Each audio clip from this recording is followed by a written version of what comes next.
everybody seems to think, oh, like this will take care of the skill-based matchmaking problem. Like we won't have to worry about skill-based matchmaking and there'll be ranked play. And I'm not understanding why people think that. So keep that in mind. Yeah, hey, forget I asked. That'll definitely do. Ew. Join the Discord. It was the least fun I've ever had playing this game. A small but vibrant and extremely humble community. No, I've seen the sleeves, but I'm like, you said you're suiting up and then you put your sleeve on. Thank you for saying that. Because I'm a demon on the keys. Next thing I know, we're both dead. I immediately left the lobby. In Vietnam. What are they playing for? Are they playing to win? Stay humble. Stay humble. We are live.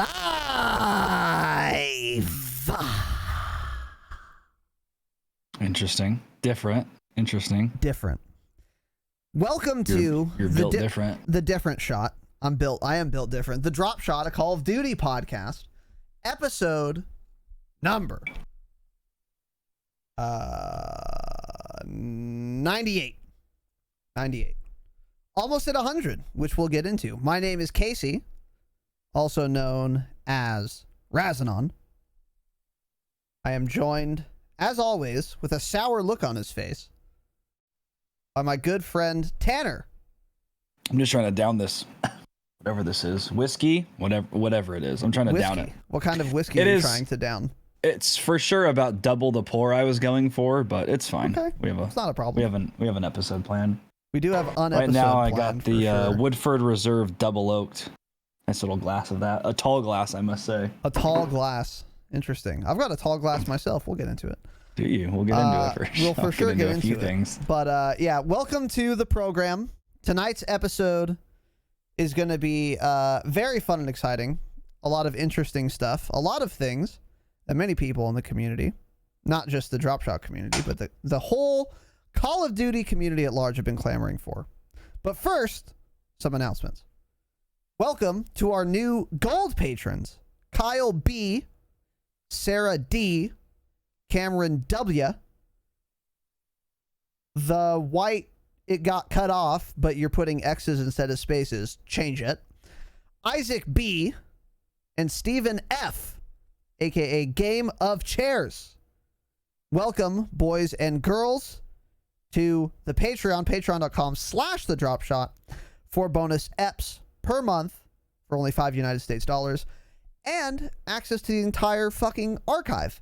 And we've got hangouts every week that gold patrons can't always come to, but they often can. And then Damascus patrons, of course, can come to everyone. But patreon.com/thedropshot. See that for details if you want to support the program. That should be your first stop, and we appreciate all of the love we've been getting everywhere, really. Yeah. Patreon, Twitch, all of it. It's been great, and we very much thank you guys and appreciate you. So welcome you guys. We're two off 200. Oh, are we? Ooh. Yeah, we're at 198. So there's another reason to subscribe, right? Interesting. Yeah, we need two more for sure. Yeah, that'll be great.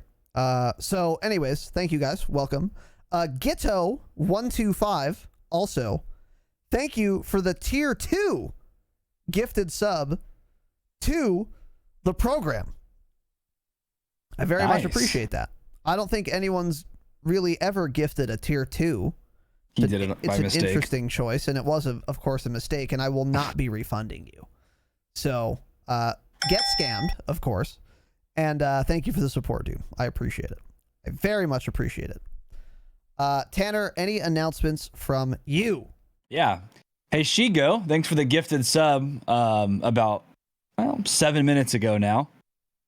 Just logged on to double check that and saw that. So thank you, Shigo. I appreciate that. And also, Nick Can, thank you for the $20 donation on Monday. He said it was for helping with his PC stuff, answering PC questions about his power GPU build. Damn. So he gave me 20 bones. So from here on out, if any of you ask me questions, I will be requesting your PayPal, and I'll be billing you 20 United States dollars because that precedent has been set. So that's what we're doing going forward. So thank you, Nick. You're about to make me a lot of money. I appreciate that. Amen, dude. Yeah, good job, Nick. The invoices will be flowing freely from Tanner's email inbox. Yeah. That's cool. Yeah, nice. Cool. So thank you guys for the support. Appreciate that. And now, next announcement. This is worth taking a minute on this announcement. Okay. Is it? If you guys are active in the Discord or on the social media verse and you're following me or Tanner, you will know that we have the most fun and exciting episode of the program we've ever had planned for 10 days from today. It is going to be episode 101. So obviously we would have preferred for this to be episode 100, and we were going to do a special episode celebrating 100 episodes of the program. This happens to also line up with our 1-year anniversary almost exactly. Like, it's within a week of our first episode is going to be episode 101. The reason we're doing it 101 instead of 100 is because episode 100 is on a Wednesday. We work. We're not going to do a celebratory episode on a fucking weekday like an asshole. You're an asshole if you do that. That was never going to happen. So we're going to have episode 100 on Wednesday, and then episode 101 is going to be the big celebratory thing. So here is a look at the schedule. I contacted my guy to make a Coachella-style poster for the schedule for this day. Now, is there a date listed on this pamphlet? This digital piece of media? Of course not. Of course not. No, of course not. Is there a time zone? No. Did I fuck up and drop the ball here? Absolutely. Yes, I did. Big time, yeah. However, it still looks cool. I still like it, and it still has most of the information you need. So, what is not on this picture, this digital picture here, is the date, January 23rd, and all the times listed here are in Pacific time. Okay, so put it on your calendar. For you boomers, go get a Sharpie, and then for you Zoomers, open your phone and put in your app of choice, Google Calendar perhaps, an event on January 23rd. And it's going to start here, okay? And you can, again, see these details on the digital piece of media that is all over our social media accounts, which we'll get into. So 1 p.m. to 3 p.m. Pacific time, January 23rd, Saturday. We are going to do live patrons call-in Q&A on Tanner's channel. So we're going to go live on Tanner's channel at about 1 o'clock in the afternoon. Or at 1 o'clock in the afternoon. And we have in Discord a call-in waiting room channel that I made like yesterday. And you can only get into that room if you're a patron, Gold or Damascus. So if you're a patron and you want to get in on this, make sure you join the Discord and link your Patreon to your Discord. And there's an FAQ on how to do that in the Discord. It says new patron onboarding if you don't know how to figure it out. I've drawn pictures for you and everything. It's very easy. So then that'll give you access to that room. So then what we're going to do is we're going to go live 1 o'clock. And hopefully some of you are just chilling in that voice chat room. And then Tanner and I are just going to pull people in one at a time, ask them a few questions, kind of bullshit around live. And then we are going to end it with, okay, you can ask us whatever you want live, go. And then you can ask. And then we may or may not answer. Now, the only thing we would ask of you, don't get us banned from Twitch. Now, I know none of you would do this. Well, unless you're too inebriated, but it's early in the day. Unless your name is Gift Curse. It's early in the day, so hopefully we haven't gotten to that place by then. Just don't say anything crazy. And we'll be fine. So we're going to start that at 1, and then we're going to go until roughly 3 o'clock. If there aren't that many people, we might end it early. If there's a ton of people, we might not get to you. I don't know. This is kind of flexible, the end time. But we will start at 1 o'clock. And then we're going to take a break, eat dinner, and then we're going to start the pre-show for the program at 6 o'clock rather than 6:30. So we're going to have an hour of pre-show. And then the stupid special episode will start at 7 as normal. And we have so many plans, dude. So many plans. We've got reveals, announcements, leaks, presentations. I mean, dude, it's going to be the most special event that we've ever done here easily on the program. A year in review was our most like special series yet. This is going to fuck a year in review in the ass. Oh, yeah. It's going to be just fantastic, dude. Fantastic. So this is an episode I would say you really want to experience live. You really do. Now, if you can't be there live, that's fine. Call in sick, right? But that's fine. Whatever. Maybe you have a family to feed. I don't know. Let them starve. If you can't be there live, unsubscribe from this podcast. That may or may not, of course, be the case. But are you excited for this, Tanner? What are your thoughts? I mean, we're not trying to clickbait you or anything, but there really are some big things we need to. Hey, let's talk about some things, right? We need to talk. So you guys will find out that day. There's some announcements. There will be things that you guys will really be excited about. I know we're very excited for it. Stupid excited. Just the dumbest thing. Yeah. I mean, this is so many. There are a lot of things and even more things brewing currently, maybe even today. It's possible. As we speak. There may be something brewing right this second. Black helicopters. Yeah. You never know. It is possible. Just saying. You guys may want to be there live because it's going to be a lot more exciting than listening to it on your podcast app the next day. True. If you've never listened to a live episode, I'm telling you, even if you hate Twitch, make an account, just come for this one and never watch us again. That's fine. That's fine. I get it. Not everyone likes Twitch. Okay. Yes. But if there's an episode to be there live, this is it. Saturday, January 23rd. Be there. Yeah. So the live patron call-in thing is going to be on Tanner's channel, and then the pre-show and the episode are going to be on mine, by the way. So follow us both. You guys are going to want to be there for both. I don't know if we're going to upload the Q&A thing to the podcast apps. Maybe we will. Maybe we won't. But we'll definitely put it on the YouTube channel. So make sure to subscribe to that as well. Yes, so we've gone over all that. Also, the YouTube channel, speaking of which, it's the same channel, same link, but I renamed it and rebranded it, and it's now called the Dropshot Podcast.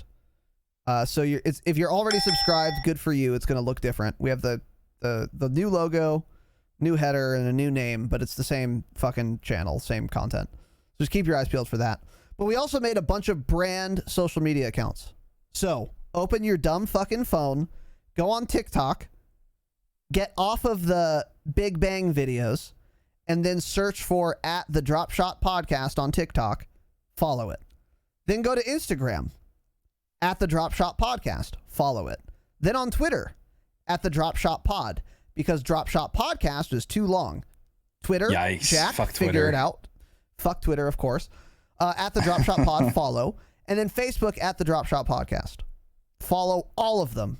Boost our analytics. It would be very helpful if we had followers. Certainly would. Certainly would. Certainly would. So make sure you follow those, because we're going to be posting a lot more like brand centric stuff on those going forward. We're still going to keep our personal accounts, obviously, but I don't know. I'm going to move away from talking about podcast announcements and stuff on my personal Twitter and have it be like more personal. But of course, obviously, I'm still going to talk about the podcast. Just follow them both. It's that simple, right? Just fucking it's the figure it simplest thing. out. So, and then 2 more announcements real quick. I feel like most of you who listen and like DM me and write me things, very kind, and I appreciate it. But the best way to talk to us is in Discord. We're always there. We see everything that gets posted. And we talk to everyone in Discord. Like, join the fucking Discord if you really wanted to, like, I don't know, have a conversation with us. Or with other members of the community. It's a small but thriving and vibrant and extremely humble community. And it's growing, and you should help it grow. So yeah, we're dumb interactive on Discord. That's where we're the most interactive. It's the dumbest thing, yeah. Yeah. So make sure you do that. And then lastly, from my end, Call Me Al, the designer of this fire overlay, sent Tanner and I some mugs. Check this out, dude. Hold on. Let me get closer. Check this out. Come on, shit camera. How cool is that? Let's fucking go. I have, that is clean looking. It's super Holy clean shit. looking. It looks even better in person than the pictures. And I have Tanner's over there as well. It has our name on the bottom and everything with our logo in like this like a frosty kind of, I don't know, whatever. Looks very cool. So someone was asking, Gododot asked if this is in the merch store. No. But maybe when we have the website, we'll put something like this in the merch store. That Al will just like that forced us to get to take these. So go ahead. yeah. That and some whiskey glasses for sure will be a piece of merch at some point. It may be a few months out, to be honest, but it'll be there eventually. Yeah. Yeah. Because also, like you said, you know, we're going to have a new logo and stuff, so we want to change it to that before we start selling everything, so everything matches. Yes, exactly. So But I'm going to come pick mine up tomorrow from you, by the way. okay. And then drop off the Yeah, the little yeah, make sure you drop off the yeah. yeah. Sure. So we're not smuggling drugs, by the way. NSA, relax. Yeah. Yeah, but so Call Me Al in chat. Call Me Al 17. Thank you very much for sending this. Yes, dude. thank you, Al. I even told him, he DM'd me, he's like, hey, you want me to do this? And I was like, nah, don't worry about it, dude. It's cool. It sounds like a lot of work, and we're changing the logo anyway. And he's like, okay, cool. And he's like, so what's your address? I was like, okay, well, he's like, oh, I can just find you. I was like, all right, fine. Here's my address. So then he sent it to us. So thank you very much, Al. Appreciate it, dude. I also asked him if he wants me to plug anything for him, and he said no. He said he just wanted to do it. So that was very kind of you, dude, and I appreciate it. And the mugs are fucking cool. By the way, there's some big boy mugs. These are like 30 ounces.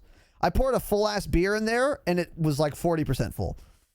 It's meant for 2 glasses, pretty much. Like Yeah, it's stein. fantastic. Yeah. It's great. It's appropriately sized for you and I would say. Alcoholics is what I mean by that, of course. Okay. So yeah, for real, Al. Thank you very much for that, dude. Call Me Al 17, friend of the program. Now, Tanner, any announcements from you? No, we got no announcements. I mean, hey, we have plenty of announcements, but we're not announcing them right now, so no. True. Yeah. So you guys are going to want to be here for episode 101. January 23rd, 1 p.m. Pacific time. We're going to have a little intermission. It's going to be like a fucking opera, dude. We're going to have an intermission, and then we're going to start again for Act 2 and 3. It's going to be perfect. I hate the opera. I've never been because I'm not a... You're normal. I'm not a Danish duke from the 16th century, so... Yeah. Anyways. Okay. That was like oddly specific, a Danish duke. Okay. Yeah, I don't know. Well, I'm sick. L2K and Shigo with the Gifty Boys and Total Toady Boy with the 100 bits. Let's go, dude. Let's fucking go. Wait. What? One last announcement. This Saturday, the 16th, the pod will be on my channel. Because I'm probably not gaming after because I'm waking up early the next morning. I'm going on an off-roading trip. So this Saturday, the 16th, it'll be on my channel. Cool. Yeah, I forgot about that. So good call. Yeah, me too. So yeah, make sure you follow Tanner on Twitch, twitch.tv/Tanner Dropshot. Shigo and L2K, thank you again, boys, for the gifted sub. And Toady Boy, welcome back, dude. Thank you for the 100 bits. And now... let's get into the program. If you were listening for the jingle, here it is.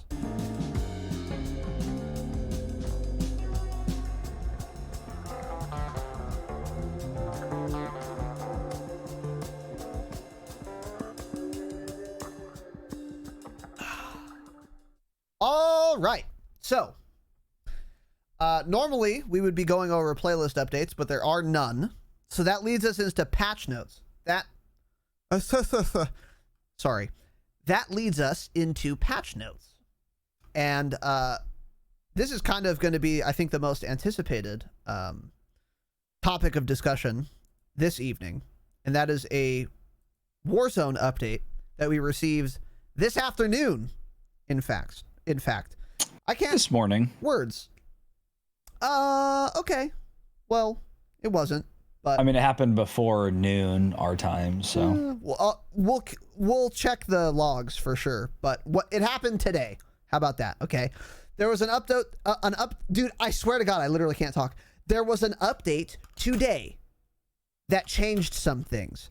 I need another beer. I'm gonna show off the exceptional volume of this glass right now.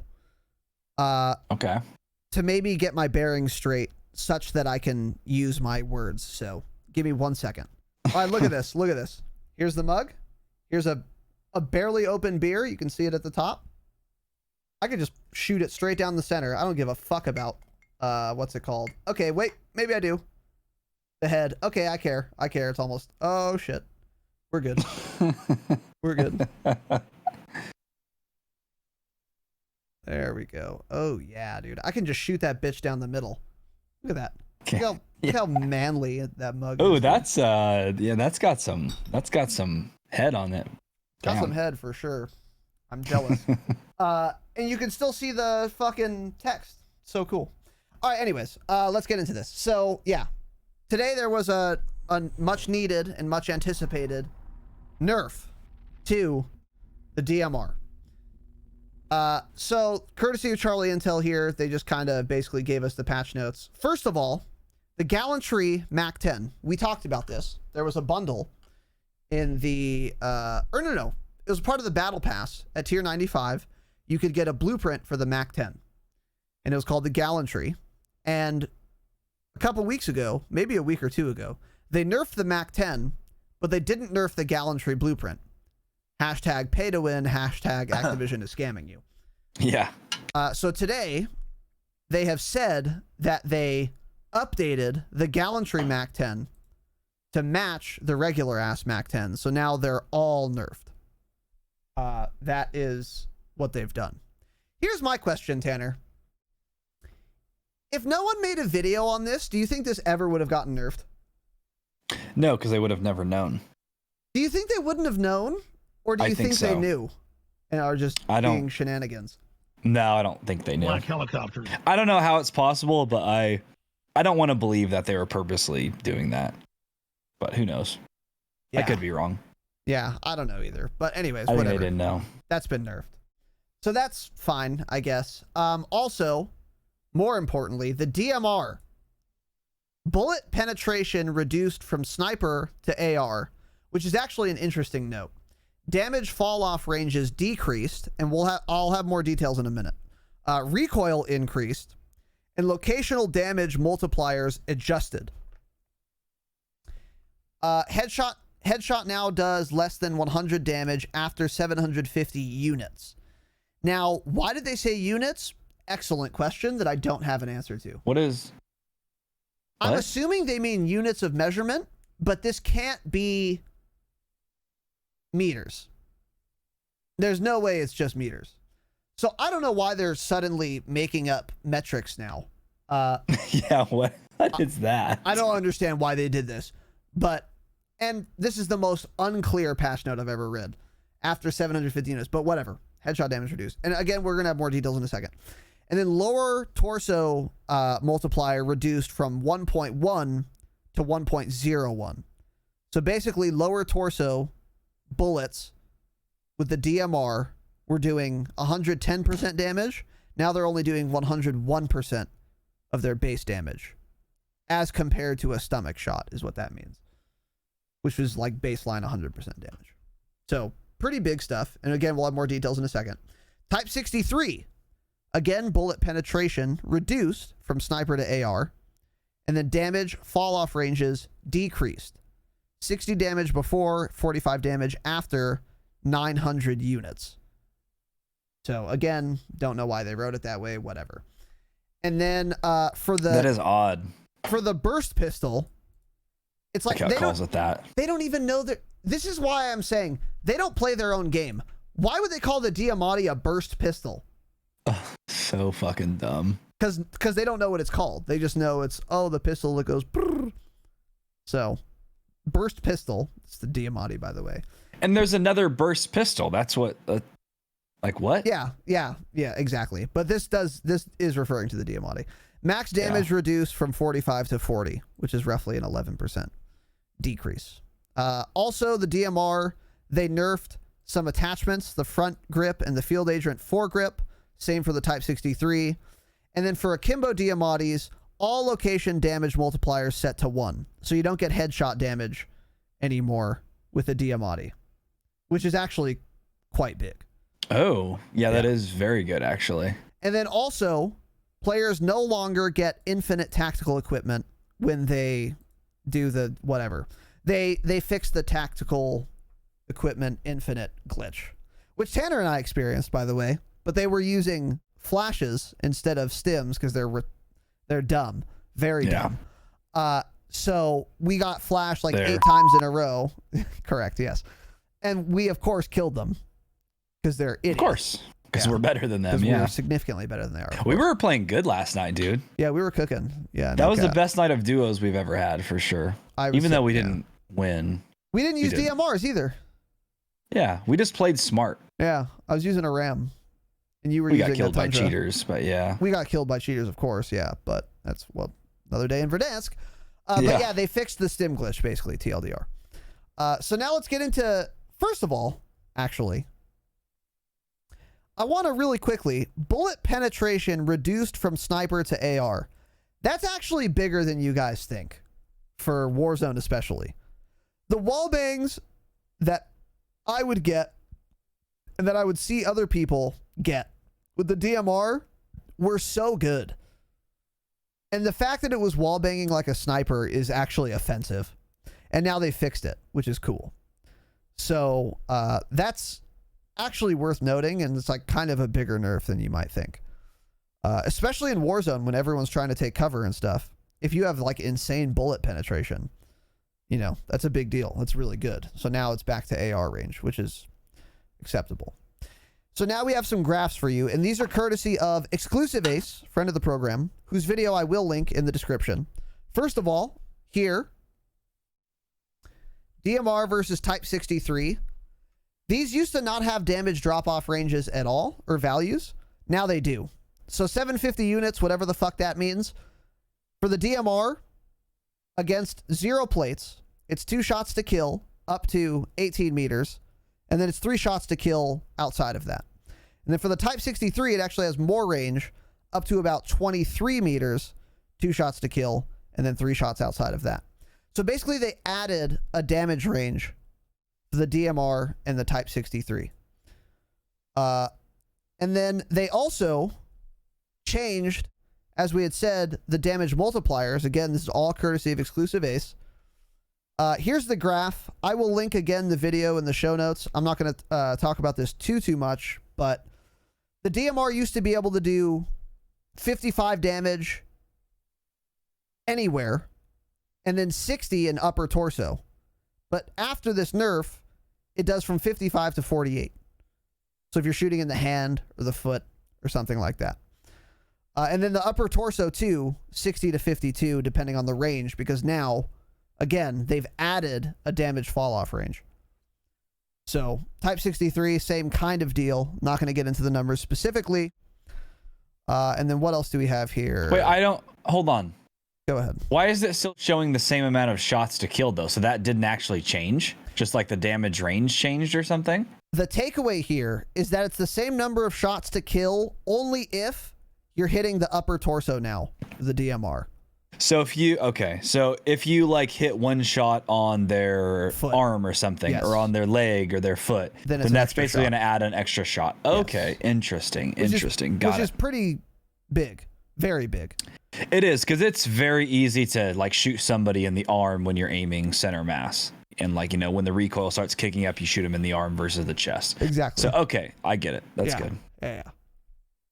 And then the headshot values here.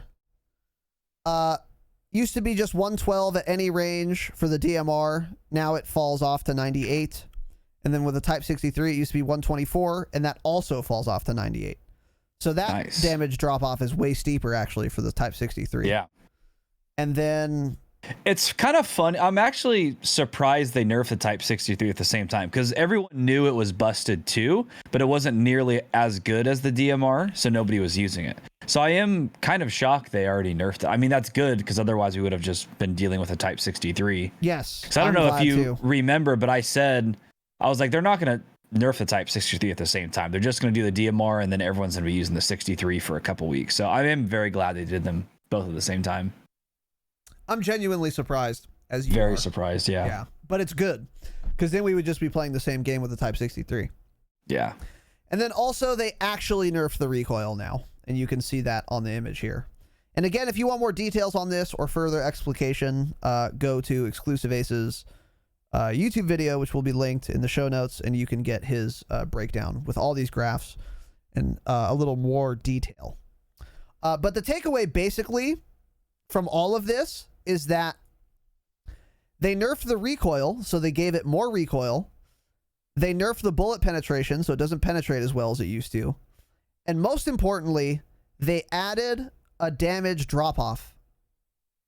So before, it used to do the same damage, whether you were at 1 meter or 1,000. Now there's a damage drop-off at roughly 20 meters. They're a little different for each gun, but we went over those. So that's like the biggest thing. And that is actually quite big.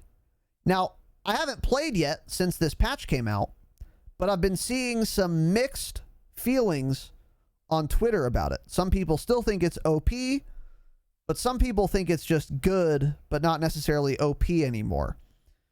Now, I know Tanner hasn't played yet either, but do you think this will be enough? Do you think it's too good, fine, or not good enough now? Tanner? It's sounding like it's enough. From what I've gathered, mostly like you're saying, pretty much through Twitter, is they've nerfed it enough, but they haven't destroyed it. So it's still a viable option, but what it sounds like is what people were really taking advantage of before was the range that it had and the zero recoil. So you can, easy follow-up shots because of low recoil, kill somebody like basically moving, 250, 300 meters away. I mean, it wasn't that hard to do. But now what it sounds like is it's, if anything, more valuable at like close to medium ranges. So, that's, I think that's about right. Cause I'm fine with them not just nerfing it into the ground so it's never usable again, as long as it's nerfed enough. And that's what it sounds like they did. So, I mean, I'm not going to use the DMR again. I already stopped using it like a few days ago anyways, but I'll see how it is when I get shot by it. But I have no want to go back and use it after this. I mean, there's plenty of other weapons I want to experiment with, and I hope people don't stick with this gun and keep trying to make it work and just branch out and use other weapons, right? Yeah. So it sounds like enough to me. I'm excited. Yeah. I agree with that 100%. I think this is a good nerf, and just like you said, I don't think they did too much. I think they nerfed it probably just about right. Now, granted, we haven't played yet, so we'll see. But from what I'm seeing and from just the numbers, it looks like this is now, the DMR and the Type 63 are now going to be good guns, but they're not going to be OP anymore. I think they're like probably pretty balanced. That's what it sounds like to me, which is good because I was very tired of this one frame meta. Yeah. So that's good. And by the way, them adding some recoil really fucks with this range too. You're going to miss more shots now. Exactly. And that's big. Like, that's really big. It was just too easy to use, in addition to being too just raw power. Yeah. Too much raw power. So I think they did a good job here. And I'm also, of course, glad they fixed the stim glitch. We'll see how long that lasts. So yeah. So now the question is, what is the next meta gun, Tanner? Because we've gotten true game data's kind of guesses. Perhaps we've tried some of them out. I certainly have. And now that the DMR and the Type 63 have been reined in probably enough, what do you think is going to be the next meta weapon in Verdansk? I think I don't know what's going to be the absolute meta. I'm really hoping that this is like up for debate and nobody can decide what the best gun is. I mean, sounds like the Amax is going to be really good. Sounds like the FFAR is going to be really good for a close to medium range gun, like paired with a sniper. I don't think you should use it as an AR. It doesn't seem like it's going to be that good. Sounds like the Groza is going to be a good AR. Or, you know, probably more. I feel like the Groza is going to be more like a close to medium range gun too. Yeah. I mean, it shreds, but there's more weapons with less recoil that are going to be better at range, I think. But yeah, I'm hoping Warzone is in a really good state right now. Because, I mean, yeah, like Iron saying in chat, M4. I mean, the M4 sounds like it's going to be good. Even the Grau seems usable still. I don't know. I hope somebody doesn't just find a new overpowered weapon in like the next 2 days and it's just that's what everyone's using again. But I think for now, personally, I'm still going to stick with the Mac 10 and the Tundra. And next, I'll probably move to... I'm going to set up some classes when we play tonight, just to have for future. I think I'm going to set up like an Amax and a Mac 10 class. I want to set up... What else do I want? I want to set up a Groza class. I don't know, dude. I don't know what's going to be the meta. I think we're in for a really good place in Warzone right now. Yeah, I agree. The only thing I disagree with you on is the Groza. I've used the Groza, and it has too much recoil to be meta. I think it can be like an FFAR really good with like a sniper, if it's your close range gun. But I don't think it's going to be like a main gun. Interesting. Okay. Yeah, but so if I had to pick one, I think it's going to be the M4. Really? Yes. The Amax has like a really, really good time to kill, but it has a lot more recoil than people like. Not too much that it's not usable though. So if you're good, the Amax is going to be a really, really powerful meta weapon. However, a little more recoil than most meta slaves want. The Ram is another excellent option. I think it's the most well-rounded gun for Warzone in the entire game right now. But again, that thing pulls left super hard, and even people who are used to controlling recoil and have played shooters for a long time, they're used to controlling vertical recoil, not horizontal. So it's weird for people to get used to that, and a lot of people say the Ram just feels weird and I can't hit anything with it. So yeah. The numbers work for the Ram, but they aren't going to feel right in most people's hands. So what does that leave? M4. We saw in True Game Data's analysis that the M4 has really good numbers, really good damage range, rate of fire, ADS time, blah, blah, blah. And the recoil is normal, like totally normal. So I think the M4 is going to become the next meta AR in Warzone. I'm actually going to try it tonight and see how I like it, because I haven't used it in a very long time. But based on the numbers, based on what I remember of an M4, it feels like a fucking assault rifle. So like that's all I need. An AR. Interesting. Okay. So that's my guess, but who knows? Yeah. We will indeed see. And then also, real quickly, again, courtesy of Exclusive Ace, Diamatti damage. Pre-nerf and post-nerf. Base damage is down from 45 to 40. Upper torso is down from 49 to 44. And there you go. So, oh yeah, just so it's clear, which M4 are you referring to? The Modern M4 Warfare, for Modern M4, Warfare, yes, right? Yeah. Yes, yeah, of If course, we're referring to the course. Cold War, we'll say XM4. Even though I don't like that term, we'll try to make it more clear because a couple people asked in chat. That's a good clarification. Thank you. Yeah. So anyway, yeah, here's the Diamatti things. So this is for both Akimbo and single Diamatti, by the way, this nerf.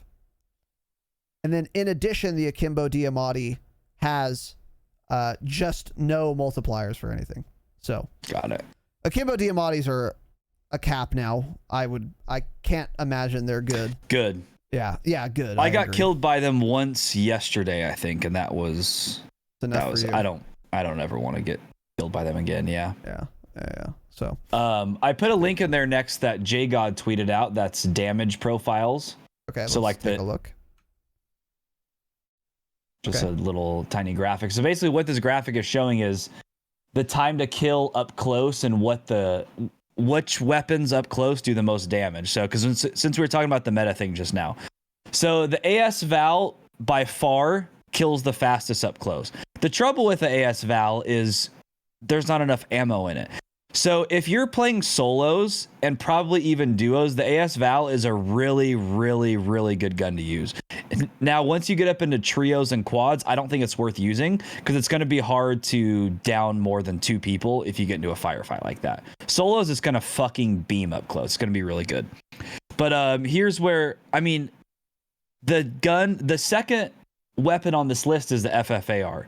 So, I mean, this is an assault rifle, but it's killing up close faster than the Cold War MP5, the Modern Warfare MP5, the MAC-10. Way So that's why I'm faster thinking than a MAC-10. way faster than a Mac. And you guys all know how good the MAC-10 is, but where does the MAC-10 really shine? It's the low recoil, and it's got a lot of damage range.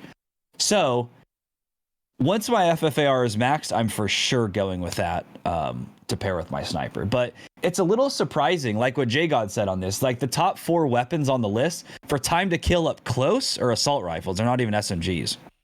So it's a little weird. It seems kind of backwards, but look, it's nice to see the Cold War AK-47 on there too. But I think that also just has too much recoil to ever be viable past medium range. That's the downside of that. Interesting. Yeah, this is super interesting. Number 3 on this list is the Amax. Yeah. It's another strong argument for the Amax being the next meta gun, actually. Which is it's a slow fire AR. It's like, how is that the 3rd fastest time to kill up close? It's weird. It's crazy, yeah.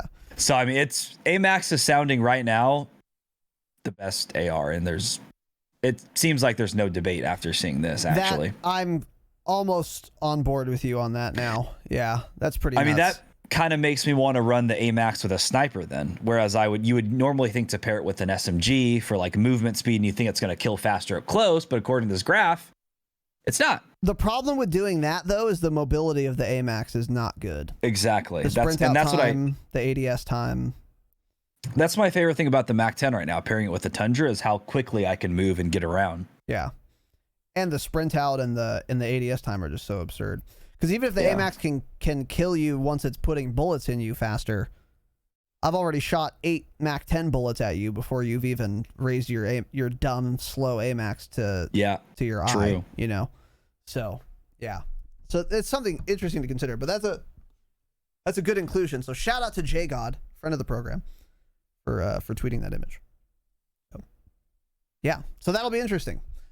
And then that's it for patch notes. We only got the one, but it's a good one. I'm happy with it overall, and I'm excited to game this evening, in fact. But those were pretty good changes. I'm happy with Raven so far. The timing, not ideal, but also didn't take them forever. So I'm not happy, but I'm not like mauled at the timing here. But the caliber of the quality of the actual change, I think, was quite good. Also, their communication has still been dog shit, but just like the DMRs were overpowered, but for the length of time they were overpowered. Infinity Ward let weapons go on for so much longer without even acknowledging them. The R9 shotgun, we've dealt with that for months before Raven came on and nerfed it the first week. Yeah. So it's like, you know, sure, it took them too long in our eyes, but really that was a pretty fast nerf, and I'm happy with them. I just don't get, and I tweeted this out earlier too, I'm like, I just don't get why these companies like don't value community communication. It's like, do they not know how far transparency goes? Like one simple tweet from the Activision account, Raven account, something saying, hey, by the way, we know the DMR is busted. We've been working on it. We want to get it right. We're putting out a patch this week. It's so simple. True. And they wouldn't even have to nerf it faster. All we needed was just tell us, you know? Yeah. It's the simplest thing. It's just basic, like customer service communication. Do it. It's simple. You have people literally dedicated to this job of doing that. You know, their job is to communicate with the community. So, you know, let's do it. Yeah, agreed. Agreed. And yeah, when you do compare this to Infinity Ward, it's actually amazing how fast this is compared to Infinity Ward. How long was Bruin meta for? Oh God, yeah, at least a month, probably, right? With no acknowledgement, as you pointed out, and the DMR was OP during Christmas break, so I would even give them a pass on that week. You know. Yeah. So I'm overall optimistic. I do agree with you though that they should have at least said, "Hey, we're gonna nerf it," and then I would have been fine with the wait, like knowing it's coming like soon or whatever. I 1000% agree. So yeah, that is good. It's a good thing to point out for sure. So, real quickly, Dr. J-Web with the Gifty Boy, Claptimus, 9 months, dude. Fellas, how the fuck have you been? I'm great, dude. And I'm even better now that you're back. And you're bringing our... I don't know. I was going to make a dumb pregnancy joke. I couldn't think of one in time. But Claptimus, I've been good. Thank you, dude. Iron Ranger with the 2 gifted subs. And Papa Woody with the 1 gifted sub. Let's go, boys. Thank you, everyone. Much love. Very much appreciated. Dr. J-Web, Claptimus Prime. Welcome back, dude. Iron Ranger with the 2 gifted subs. And Papa Woody with the gifty as well. Thank you, brothers. It means a lot. I appreciate you. I love you. Honored, humbled, and privileged. And Claptimus is doing some more. 5 gifted subs. Let's go, dude. Animal, 84 total gifted subscriptions to the program. He's going in today, dude. Claptimus, welcome back, dude. Good to see you again, brother. It's been a minute, and I hope you are well. And thank you again for the 6 subarinos. I really appreciate that, brother. So thank you very much. And you know, Papa Woody, Iron Ranger with the 2 as well. Dr. J-Web as well. And Mullet, the 500 bits. Let's go. Mullet, I love you. I think the #1 cheerer to this program. Mullet is the #1 money waster in the program, perhaps. It's possible. Not sure. But whatever. Mullet, thank you for the 500 bits. All of you, thank you. Very much appreciated. Thank you, guys. Now, let's move on to news and upcoming changes. So, I was seeing on Twitter, Black Ops Cold War mid-season 1 update. Cold War, is that still a game? Yeah, well, keep your hand on that button. Mid-season 1 update. I was like, oh, cool, because I saw the headline, and I was pretty excited. I was like, oh, we're going to get content. And that is exactly what my thought was when I actually read past the headline, as it were, which no one does in 2021, of course. No. First of all, it goes live at 10 a.m. Pacific time, of course. On, what the fuck? Hold on. What's the date? I thought I had the date written down. The 14th. The 14th. January 14th at 10 a.m. Pacific time. First of all, we're going to get a new fire team map called Sanatorium. Fire team sucks. So I don't care. So yeah, stop putting out maps for it. Nobody plays it. Dude, that's such a good point. They've made 0 combined arms maps. And is this 3 fire team maps now? I think they've added 2 is what it is. Okay, still, stop. Give us more combined arms maps. Because I don't care about fire team maps. How many people do you think play fire team compared to combined arms? Because I feel like... I don't know of anyone who plays fire team anymore. I don't know of anyone who plays it.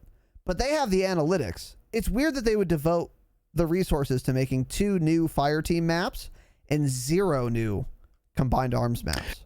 I wonder if they thought for some stupid fucking reason that fire team would be like a mini Warzone and they thought it would do really, really well. So they planned all this shit and all these maps for it, thinking it would be like a big hit. Maybe. It's entirely possible. It is entirely possible. What else might be possible is that they plan on merging a bunch of Fireteam maps to make a new Warzone map. Yeah, people keep saying that. Which has its own set of issues, I agree, because they're Cold War maps, and that port doesn't make much sense to me. But why else would they be making... The only other explanation that would make sense would be more people play Fireteam than Combined Arms, which I find very hard to believe, but it is possible, I guess. I don't know. But I can't explain this. Very weird. So... Yeah. So... Just remember everything we just said, because there's something else behind the scenes here that we are not getting. The only way they're just dumb, yeah. The only way that's not true is if more people, I swear to God, I can't talk tonight. More people play Fireteam than Tanner and I think. Which again, I find hard to believe, but whatever. Also, Dropkick 6v6 is coming as a new multiplayer mode. We've gone over the details of this before, but as a reminder, it's basically Modern Warfare's Team Defender, which is to say a dog shit trash game mode that's not fun. So, whatever. That's coming. And then also Zombies Cranked, which is like multiplayer Cranked, but in zombies you have to kill one before a timer or you die. So, okay. Cool, I guess. So basically no keeping a zombie alive and like doing shit between rounds. Yeah. It's just gonna... Yeah, exactly. Getting fewer... Yeah, exactly. Performing worse to play an LTM is what that means. Yeah. So what this is going to do is people aren't going to get to as high of rounds. You're not going to get your weapons pack-a-punched as highly, et cetera, et cetera.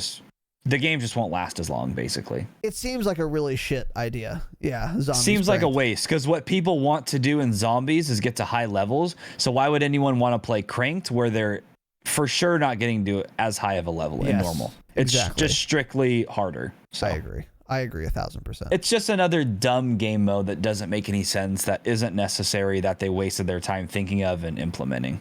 Agreed 1,000%. So, and then also the new melee weapon, the Wakizashi sword, is coming with this mid-season update as well, which again, giant don't care. So again, that's it. And that's it. So I was excited for a mid-season 1 update because in MDub, when there was a mid-season update, it would be like we're getting a new LMG and a new SMG, or we're getting a new map, like like a new Sixes map or a new Tens map. Harbor or something. Yeah, like some content that I would be interested in, but no such thing can be found here, which is a disaster. What are your thoughts on all this, Tanner? Yeah, I saw this on Twitter as well when it was posted. I think it was yesterday, because I kind of forgot about it. I'm like, oh yeah, there's a mid-season update. I forgot I haven't really been playing Cold War. And I clicked on the link and I saw it to be reminded of what was on it. And I thought the same thing. I'm like, ooh. Like, is this just only part of what's coming? Or, I mean, maybe they'll drop tomorrow and there will be a ton of, I don't know, weapon balancing changes, but it's like, Cold War doesn't really need weapon balancing anyways. And it's like people thinking this has anything to do with Warzone. It doesn't. Even if they change weapons in Cold War, it's not going to change them in Warzone. Raven has to go in and make those changes to the weapons in Warzone because they're totally different. So don't think if they do any of that tomorrow, it's going to have any effect on Warzone. So, I mean, yeah, the mid-season update it's a joke, basically. Yeah, it's super disappointing. Usually mid-season updates for Modern Warfare, it gets like, oh, okay, cool. Like, we're going to stream multiplayer. We're going to play this. There's new content. But this, it's just, I don't care. Literally none of this content interests me. None of it. Literally none of it. Like an MDub, at least most of it wouldn't interest me, but something would be. Yeah, like it would interest. A new gun I can try, but yeah, it would interest us. Could be like, oh, it's like a new playlist of this new map 24/7. Let's play that. Yeah. But it's a Fireteam map, so it's like I don't care. And then Dropkick, I don't care. Zombies Cranked, like what? I mean, they packed the worst things imaginable into this mid-season update. Yeah. I mean, this better be the worst mid-season update we ever get in the life of this game. True. Actually true. Yeah. Agreed. So that's that, I guess. Whatever. Also, Cold War Zombies is going to be free from January 14th, which is Thursday, to the 21st, which is the next Thursday, for 7 days. There are details on how to do this. Google it. I don't know. Most of you who listen Player to this base program must be low. probably already own the game. So, but yeah, Zombies is going to be free for a week starting tomorrow, probably by the time you're listening to this. Also, Double Weapon XP will be live in Cold War and Warzone starting on the 15th, Friday, nice. at 10 a.m.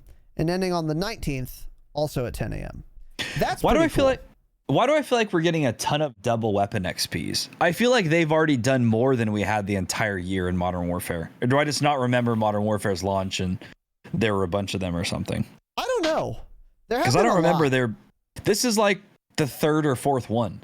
And they're not just like 2 nights either. They're fucking like 5 days. Yeah. Yeah.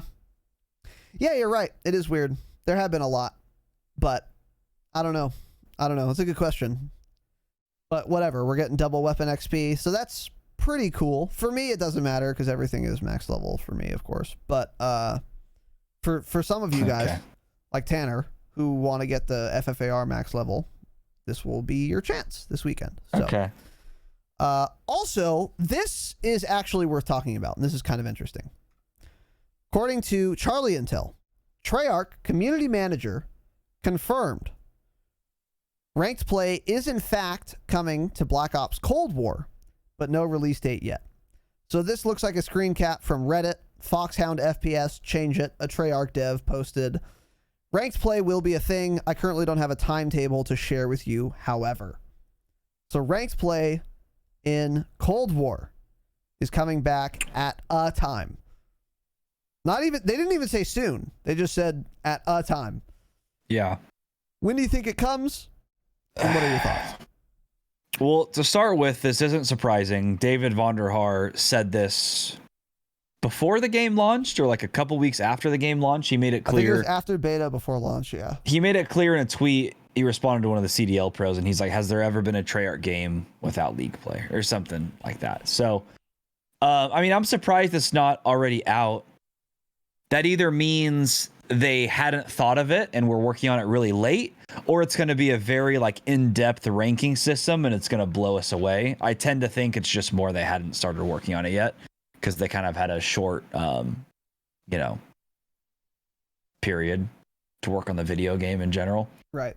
So we already knew this was coming. The thing about ranked play is everybody seems to think, oh, like this will take care of the skill-based matchmaking problem. Like we won't have to worry about skill-based matchmaking and there'll be ranked play. And I'm not understanding why people think that. I mean, what players will do is just not play ranked play. Yes. And they'll just play public matches. I mean, ranked play could be completely dead for all we know, and just nobody played. Because wasn't there ranked play on PC BO4? I mean, the playlist existed. No one played it. Because you weren't even able to queue for it because nobody played it. Granted, nobody played BO4 on PC in general because it wasn't crossplay. And all the console players hadn't swapped to PC at that point and realized how much better it was. So I don't know. For all you guys that are like, oh my God, I can't wait for ranked play. It's going to make me want to play Cold War again. It's going to like skill-based matchmaking. It's going to fix public lobbies. It won't. It's not going to change a fucking thing. Stop thinking that. Yeah. It's just ranked play. Yeah. Don't look into it too much. Don't get overly excited because you're just going to be let down. I swear to God, I think everyone that cares about having ranked play in Cold War, they only want ranked play because they think it's going to remove skill-based matchmaking from regular playlists. Exactly. None of them want to play it. Exactly. They just want regular lobbies to go back to normal, like normal connection-based matchmaking. But that's not going to happen because nobody's going to play it. Yes, exactly. So it's going to be funny because Treyarch is thinking like, oh, all these people want ranked play. But it's like, no, it's just all these people are dumb and they're thinking this is going to fix the public lobbies, which it's not going to. Yeah. So they're going to probably be let down when the player base of ranked play is nothing. Yeah. Yep. Yeah. Everyone, like, because a CDL pro, I think, tweeted that, like, oh, I can't believe they don't have ranked play at launch. Guess what CDL pros don't do? Grind rating in Call of Duty pubs, ranked play. Yeah. They're scrimming. They don't care. The dude that tweeted that will never play ranked play, whether or not it's released ever, for any Call of Duty, because he's a pro and he's scrimming. He doesn't give a shit about his rank. He's trying to get the World Cup golden controller or whatever they get. But I don't think anyone that wants ranked play wants to play ranked play. They just think somehow that they're going to just remove skill-based matchmaking, which is a fucking absurd thought. Yes. Yeah. And that's what I've never understood. I'm like, why are you guys so excited for ranked play? You're not going to play it.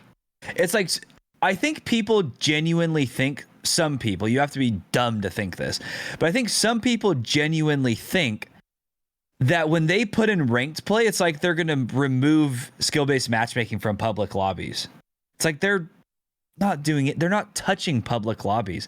They're adding in another mode that's going to have some sort of stupid ranking system, like the prestige system they've already fucked up, and expect people to play it. Yes. So it's going to be a flop for sure. It's going to be a flop.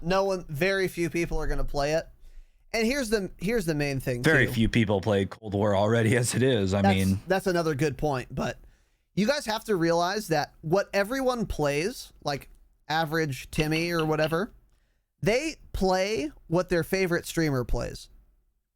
So their favorite streamer is Nick Mercs or Swag or Symphony or Huskers. None of those four people are ever going to even think about ranked play. They're never going to play it. So then all of their audience members are likewise not going to think about playing it or play it themselves. They don't care. The only way people play things is if their favorite streamers play things. And they're not going to. So no one's going to play ranked play.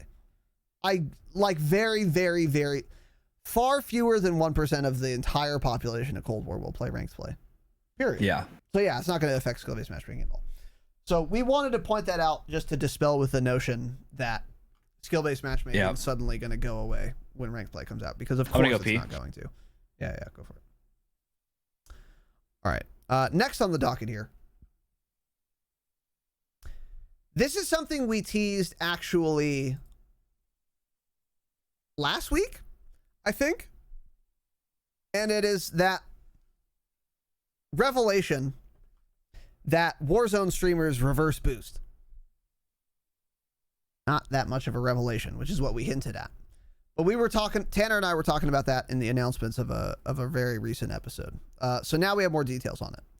Basically, this dude named Rara, and I'll link the video in the show notes, made a YouTube video exposing some other dude named Hydro. I don't know either of these people, but Charlie Intel wrote an article on it. Here we are. And he exposed this Hydro guy for reverse boosting. And the method basically is that you create a brand new account, because Warzone is free to play and it costs you no money, that has never gotten any kills or anything. And then you take your main account and join the party of the sock account that has no kills. And then the sock account queues you both for duos. And then once you're in the match, sock account just backs out. And now you are in a lobby of children and like people with disabilities, like genuinely. Like the mean average KD in these lobbies is like 0.7. The top 10% is like 0.8. And like the highest KD in the lobby is under a 1.0. Besides you, who's like a 9.7 or something. Yeah. Because you're playing in these lobbies all day. 9.7. Yeah. So this guy did some whole expose. He showed this dude's match history, whatever. So again, Tanner and I alluded to this, and what I would say is a couple things. Number one, at least with this Hydro dude specifically, the evidence was pretty compelling that this dude was reverse boosting. Because it would show on a website called sbmmwarzone.com the match and the stats of everyone in that lobby. And it would show this Hydro dude in a lobby or in a party with one other account who has 0 kills, a 0 lifetime KD, and they're not in the video that corresponds to that lobby because he backed it out. Come on. Come on, dude. So, like, it seemed pretty obvious in his case. But what was a little more interesting was that reverse boosting is possible and gameable in this way. Also, though, not that surprising that that's possible. So, it makes you wonder how many other big streamers are doing this. And here's my guess. I would say of the really big names that most people in this ecosystem know, these guys aren't doing this because they have such a big audience that if they started cheating or doing some untoward shit, they would get caught and it might torch their career. And they're not going to risk it. So I think the really big names probably aren't doing any reverse boosting goofy shit like this. Like Nick Merckx, Husker, Symphony, Swag, like all these really big names are probably not doing reverse boosting like this or any other kind of weird thing. Yeah. However, people who are relatively new, who are trying to get into that stratosphere, who are trying to build a name for themselves, these are people who don't have anything to lose because they're not like famous yet. And these are the type of people who would absolutely be more likely to do shit like this. And that describes this Hydro guy to a T. He's like a new YouTube video creator. He's only been around for like a couple months. No one really knows who he is, but he's gaining a ton of traction because he's doing so well in his YouTube videos, doing solo duos or whatever. Stomping literal children. So the main takeaways are it's super easy to reverse boost Warzone. Super easy. It's free because it's a free to play game, which is why we've seen so many cheaters, by the way. And probably a lot of people doing it, especially people who want to be really big streamers and they fucking idolize whatever, all these big guys, and like jerk off onto a picture of Nick Merckx every night before bed. Like, these are the types of people who want to be that so bad, who are so desperate that they would be willing to do something like this. So I bet you a lot of people are doing this because this is an easy thing to do, by the way. Make a new free account, have it queue, back it out. You have the easiest lobby you've ever played. Well, and I think Mullet said it perfectly in chat. The guys doing this are the guys that strictly make YouTube videos and rarely stream, if ever. Like, it's so hard for these guys that are streaming all day long to actually be doing this. Like, if you think these guys are doing this, like, I'm sorry, you're just fucking dumb. I mean, you see them queuing usually. They leave their screen on. It's like they're not doing anything. Yeah, true. To reverse boost. It's the YouTubers, like there's a specific one we mentioned numerous times on the pod in the early days that is a known reverse booster. It's people like him that do YouTube videos. And yes, yeah. All they like all of their content is like, oh, like high kill Warzone win. And it's like nobody saw them play that match live. And it's probably because they're doing this shit. Yes. So yeah, it's another good point. Like, if you're a live streamer, it's very hard to hide this. Yeah. But if you're making only YouTube videos, a lot easier, obviously. You can doctor anything you want. Mm-hmm. So, yeah. I wonder how many people are doing this. Very interesting. Yeah, I don't know. What are your thoughts on this? So, real quickly, by the way, SBMMWarzone.com has been getting a lot of traction, and a lot of big streamers are fucking malding about it because they say that it is a misleading website, which is partially true. So it has like diamond, gold, silver, and bronze categories of lobbies, but it creates these categories based on median KD, not mean KD. So those are two types of averages, the third being mode. Read a book. And median is just an average where you take 155 separate players' KDs, you rank order them from highest to lowest, and then you find the one in the middle, so like 75, 76, and then you say, okay, this guy's KD is a 0.9. Therefore, that's the average KD of the lobby. Now, that's true. It's the median average, but that's kind of misleading because you could have 76th highest KD dude be a 0.9, and then 1 through 75 are a 7.7 KD. The median average would still be 0.9, but that's awfully misleading. So streamers have been pointing this out and saying, look, guys, just because I'm in a bronze lobby doesn't mean it's easy. That's actually true, because if there's like 5 teams where people are above 2 KD, it's going to be a hard lobby to win in, even though it's bronze. Yeah. But yeah, SBM and Warzone does show the mean average KD, which I think is a far more insightful statistic to look at with this. But I just thought that was worth mentioning. When you go to that website, the data appears to be accurate, but the like division or category, like diamond, bronze, whatever, I wouldn't put too much stock in that. What you should do is look for the mean KD. It shows it. And then see what that says. If it's like 1.4 mean KD, that's a fucking good lobby. And if it's like 0.7, that's a garbage lobby. These are far more insightful statistics to use to determine how difficult it would have been to do well in that lobby. But yeah, I thought that was worth pointing out. So yeah, it's an interesting website for sure, because I understand both sides of it, because when these guys play tournaments online for money, like these Twitch Rivals tournaments, things like that, well,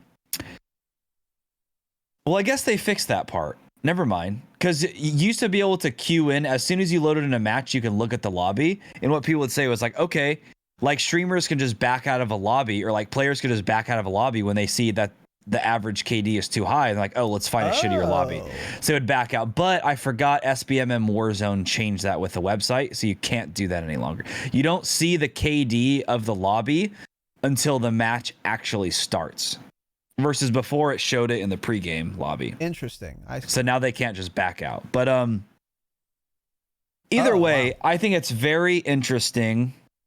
It's a good thing to have for the average player. It's good to see who you're going against. It's easy to tell if there is a cheater in your lobby.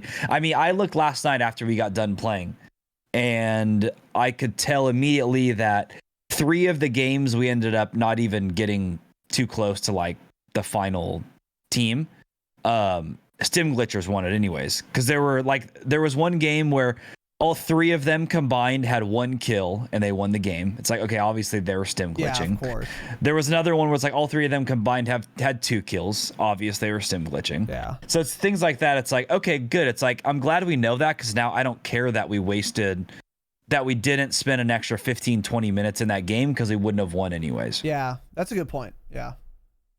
So I think for the average player, the website is great. It's interesting that these guys thought of doing this. It's very cool. And so far, I mean, I'm a fan of it. I do think people are hating too much on big streamers. I definitely agree with what you say. It's like, dude, these guys are playing like 40 matches a day.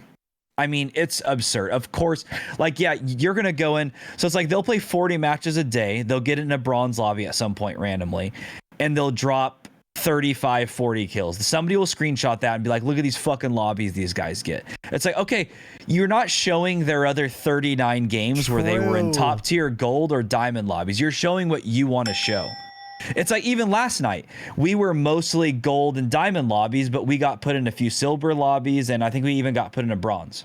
Yeah. And it's like, I'm a 2.5 KD, you're like around 1.5. So it's like we're higher than the bronze and silver lobbies, but I don't know. Yeah, agreed. It's 1,000% agreed. It's a good website overall, I think. I agree. I just want to reiterate, the diamond, gold, bronze classifications, ignore them. Look at the mean KD. That's the only thing you should be using to evaluate. The median KD of a lobby doesn't matter. It's the mean KD that will determine. Like, there have been thousands of bronze lobbies that are harder than diamond lobbies. Oh, Then diamond lobbies. Then diamond lobbies. Squad W. So stop looking at the division on those. It doesn't matter. Look at the mean KD. That would be my takeaway. But overall, I'm a big fan of the website too. I think it's great. I think they need to change how they classify the divisions to reflect mean, not median. I don't know why they chose that. It's very weird. But other than that, the data's good. It's good to know. And it's interesting to see. So I'm a fan. I'm a fan. So anyways, yeah. Yeah. Also, for those of you who are CDL fans,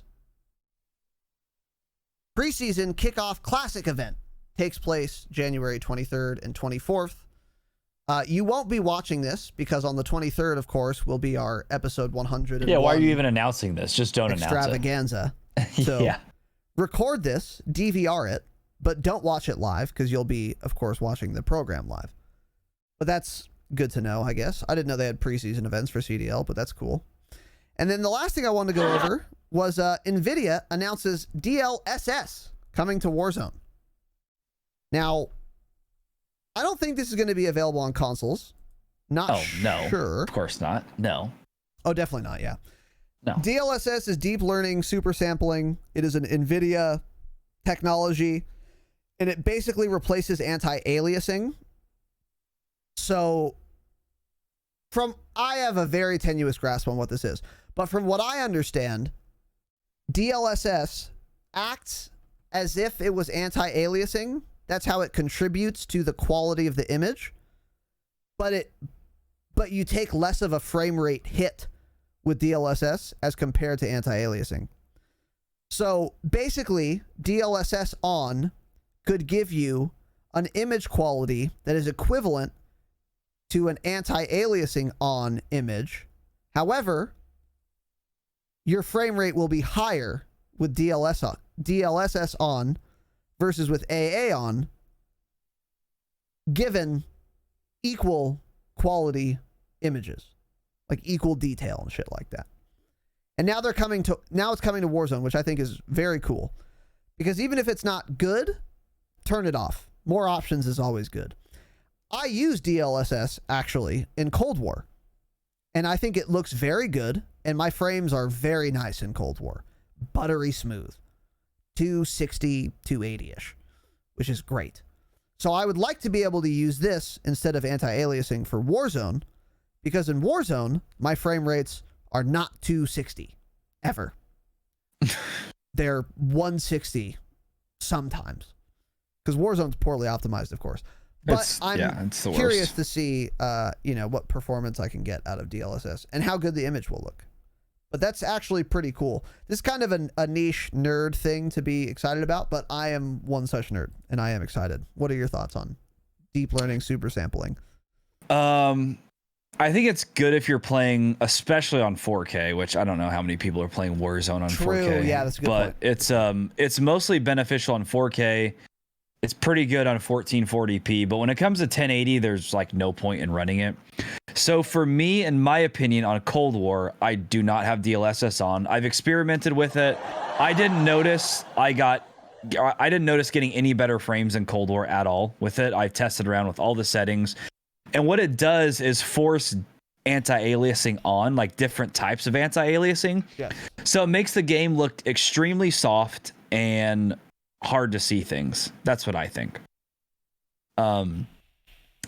I like more jagged edges. I think it's easier to see people, and it kind of it changes the color of the game having anti-aliasing on, and it changes, like I was just saying, it makes it a lot softer. It's not good at all. So that combined with that softness combined with seeing somebody at range in Warzone, good luck. You can't see anybody as it is.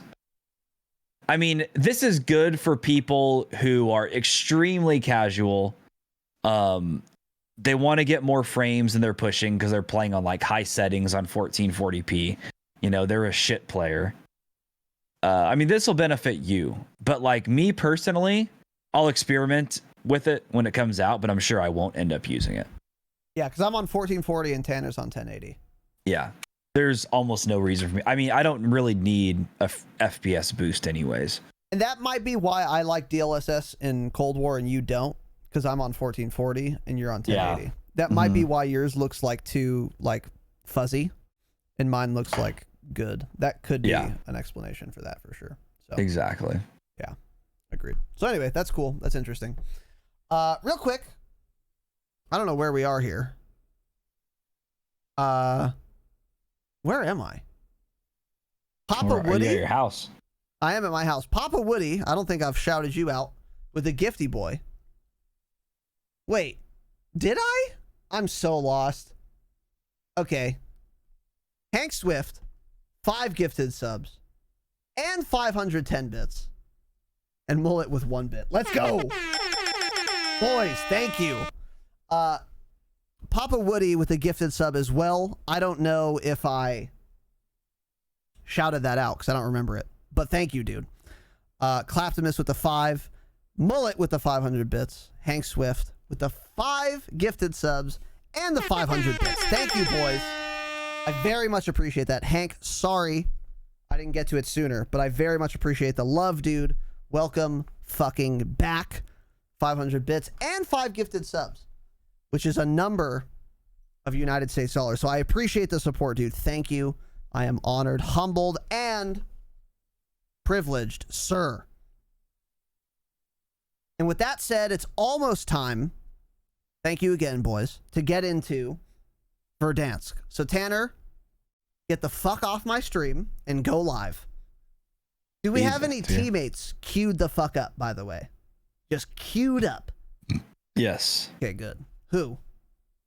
Well, low cap for now. Okay. Let's contact Gabriel Saul Perez. Covina, California, Lyman Avenue, 29-year-old Hispanic male, homeless, unemployed, to game with us as well. That would be fun and exciting, and we could all use the work. Now we're gonna get into iTunes reviews. If you leave a 5-star rating on iTunes, thank you. It helps more than you think it does. #analytics. And if you write a review to accompany that rating, I will leave it. Can't talk. I will read it live on the program, as I'm going to do right now. Remarkable podcast from Doty94. If you're looking for a well-structured Call of Duty podcast that covers everything from multiplayer and Warzone content to entertaining Q&A episodes, true, look no further. This is more than just a podcast about COD. This is a journey. Okay, it's a little excessive here. This is a journey of 2 charismatic individuals trying to escape the rat race. Start listening and become part of a vibrant and extremely humble community. What are you waiting for? Much love, Doty. Doty, thank you, brother. I appreciate you for your patronage, for your very active Discord membership. And not that Discord is pay to play. Just your Discord's free, and you should all join it. But you're like a member of the Discord. That's all I meant. Membership implies like whatever. Thank you, Doty. I appreciate that, dude. Next one. Quivster. I kind of like that name, oddly enough. If you are into that is the title of this review. An interesting podcast hosted by a 30-year-old virgin who lives with his parents and has ADHD, and a guy who seems pretty normal. So, Tanner, I don't know how you feel about being called a virgin or someone who has ADHD. No, okay. But I will say, Quivster, thank you for the analytics. You dumb bitch. Appreciate that, dude. For real, thank you. Tanner is Cooler is the title of this review by the user Tanner is Cooler on Apple Podcasts. Okay, change it. I'd like to say Raz is cooler, but the tank tops aren't doing it for me. Tanner's stash can't be beat. Okay, well, it's the dumbest review we've ever read, but I will take your analytics, you dumb rat. So thank you for that, sir. And then last one here from Shane012, 5 stars. I only found this podcast today. Damn, from Ireland, huh? Shane's an Irish name. If there's ever been an Irish name, it's Shane. One of the best COD podcasts I have come across. Well, Shane, I'm glad you like it. Thank you, dude. So once again, if you rate the program 5 stars on iTunes, thank you. And if you write a rating, I'll read it. So I appreciate that, boys. Thank you very much. that is going to do it for this program. Make sure, go to the show notes. New brand accounts. Follow the Dropshot official Twitter and TikTok and Instagram and Facebook. And those will be linked in the show notes for you. Do it now. It's helpful, and it's going to be helpful for you as well as us. So do it. And they're in the show notes. An extra special thank you to our Damascus patrons. Mr. Salmonella, Jay Pritch, Slivovitz, Jake Downs, Zerosio, Tequila Sir Rockingbird, Face Esquire, Gift Curse, Adam H, Sniff Sniff Hambone, Change It, Jimbo Slice, Von Trapp, Lyle P, Aussie Menace, Goated Oat, Tanner Wants to Meet a 12-year-old, Papa Shido, Civ, Blackbeard, Dr. J Webb, Nick Can, King Camper, Derek R, Wade M, It's the Pickle, That Dirty Clap, Kyle S, Killicam, One Handed, 89, Garrett S, Jada Pinkett Smith, Lemur Party, Freeze, The Dave Daily, Read a Book, Deacon Cheese, Sage Legacy, Rizzle Music, Total Toad, Manny Moore, Samuel, Cope Cowboy, Crisp Eclair, Thomas L, Blake C, Lavon Affair, Brian P, Jaron G, Maxie, Shigo Hart, TTV Trump MAGA 20, Proud Dad, McBango, Hank Swift, L2K Greatness, Flex Stepdad, Get Scammed, Big Rec 44, Chad G, Nick Venomous, Cold War Multiplayer. I don't know. I'm curious what the rest of that name is, but I suspect it doesn't end there. Steven S, Hank S, See Ya Later Boy, Kelly M, Ryan S, SP Farms, The Crop Shotter, Simple Name 8, Venlu, and an extra special thank you to our one and only Obsidian patron, the Dropshot Patriarch, the Vaping Viking. Thank you all for listening. Thank you for watching. Have an excellent evening, young kings. And as always, please remember, stay humble. Stay humble. Thanks for watching this episode of the Dropshot, a Call of Duty podcast. Be sure to like and subscribe because in addition to full episodes like this, we've also got clips from the show, as well as gameplay breakdowns and more on the channel. The show is streamed live on twitch.tv/Razanon every Wednesday and Saturday at 7 p.m. Pacific time. So give us a follow over there, make sure to turn on notifications, and you can chat with us live during the podcast. And of course, we are available wherever you listen to podcasts. Just search for the Dropshot on your favorite podcast app and make sure to give us a follow. Thanks for watching, guys. We'll see you next time. And as always, remember, stay humble.